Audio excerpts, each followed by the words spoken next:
Channel நண்பர்களுக்கு வணக்கம்.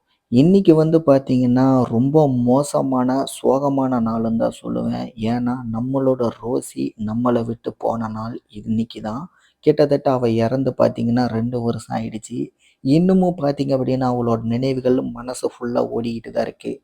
அவள எந்த பக்கம் திரும்பினாலும் மறக்க முடியாத அளவுக்கு, அவளோட நினைவுகள் எல்லா பக்கமும் திரும்பும் திசையெல்லாம் என்னோட வீட்ல நிரம்பி கிடக்குது. அந்த அளவுக்கு பார்த்தீங்கன்னா, எல்லா இடத்துலயுமே அவ கூட நான் விளையாண்டுருக்கேன். அவளும் என்ன சும்மா விடாம நோண்டியிருக்கா.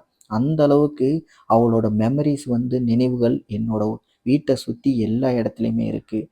இத எப்படி நான் மாத்துறது? இதுலேருந்து எப்படி மீண்டு வர்றது? அப்படின்னு சொல்லிட்டு ஒவ்வொரு நாளும் அதிலிருந்து நான் கஷ்டப்பட்டுக்கிட்டு தான் இருக்கேன். நான் மட்டும் கிடையாது.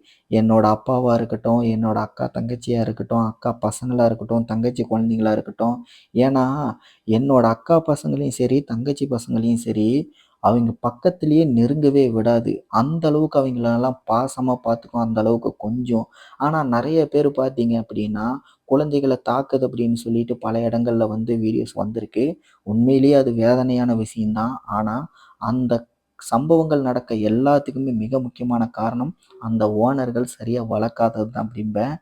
நான் என்னோட ரோசிய ரொம்ப சூசிலாவும், ரொம்ப பாசமாவும், எல்லார்கிட்டயும் பாசமா இருக்கிற மாரி தான் வளர்த்துருக்கேன்.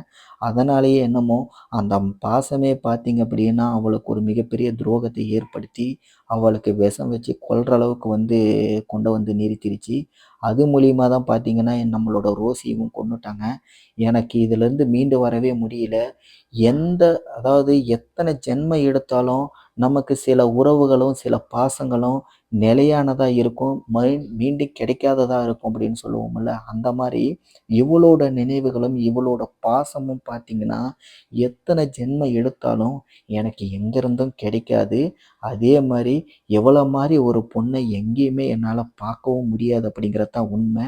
அந்த அளவுக்கு ஒரு பாசக்காரியாவும், உண்மையிலேயே ஒரு மிகப்பெரிய அளவுல பாதுகாவலராவும் இருந்தா இவ. ஏன்னா, இவ பார்க்க தான் முரட்டுத்தனமா இருப்பாளே தவிர, இவள பார்த்தே நெறைய பேர் பயந்துட்டு வீட்டு பக்கம் வரமாட்டாங்க.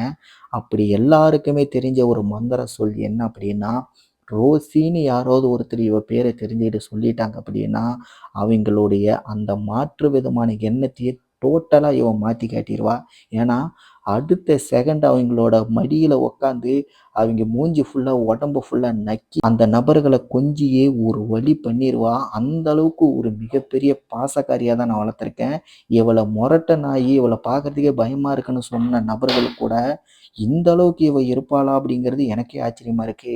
இந்த மாரி ஒரு நாய் எங்கேயுமே பார்த்ததில்ல அப்படிங்கிற அளவுக்கு பெயர் வாங்கி குடுத்தவ இப்ப நம்ம கூட இல்ல. அவள புதைச்சது, அவ இறந்தது எல்லாமே இன்னைக்கு தான். அந்த வீடியோவ தான் நீங்க பார்க்குறீங்க. உண்மையிலேயே ஒரு வேதனையான ஒரு நாள். இந்த வீடியோவ நீங்க கடைசி வரைக்கும் பார்த்திருந்தீங்கன்னா, எவ்வளோ நினைவுகள் உங்களுக்கு இருக்கா இல்லையாங்கிறத கீழ கமெண்ட்ல தெரியப்படுத்துங்க. மறக்காம நம்ம சேனல சப்ஸ்கிரைப் பண்ணுங்க. நன்றி, வணக்கம்.